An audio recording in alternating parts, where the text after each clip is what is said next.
everyone, I'm Plum from Granwood West Midlands. Welcome to Explore Outdoors. Today I'm going to be taking you through a really simple and fun activity in the form of a journey stick. So let's get started.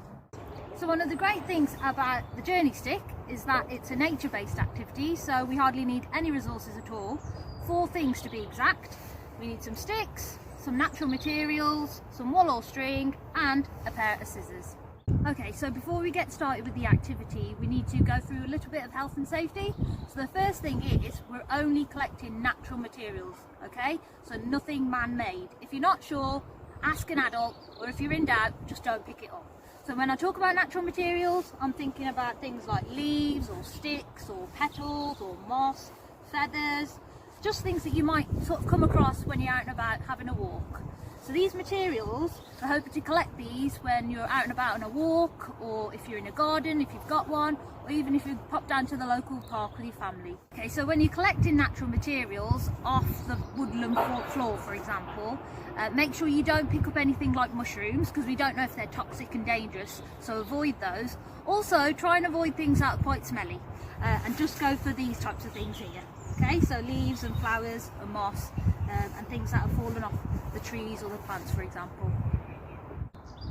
Okay, so during this activity you might need to use a pair of scissors as well, so be really careful when using these, or ask an adult to help. And finally, when you finish this activity, don't forget to wash those hands. So the first thing we're going to do is collect a stick. So what I tend to do is I collect one which is roughly about the size of my arm. That's a good guide to go by. And then what we need to do is to attach some wool. So cut a length of wool and tie it to one end of the stick.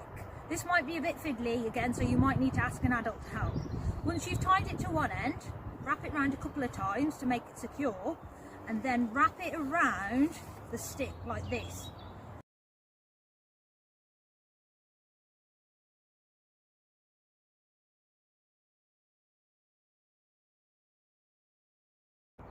There are a couple of ways you could do a journey stick. So an easy way to do it is to wrap the wool around just like this, and then as you go on your walk and collect natural materials, you just tuck them underneath the wool like this,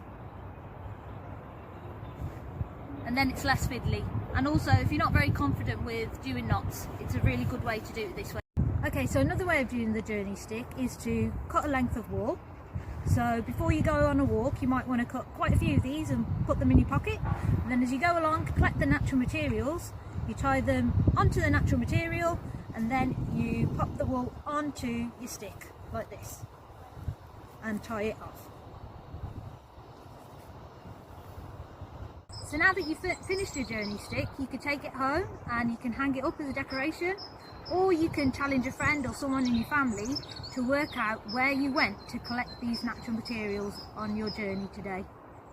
Okay everyone, I hope you've had fun doing the journey stick activity, so thank you for watching and see you next time.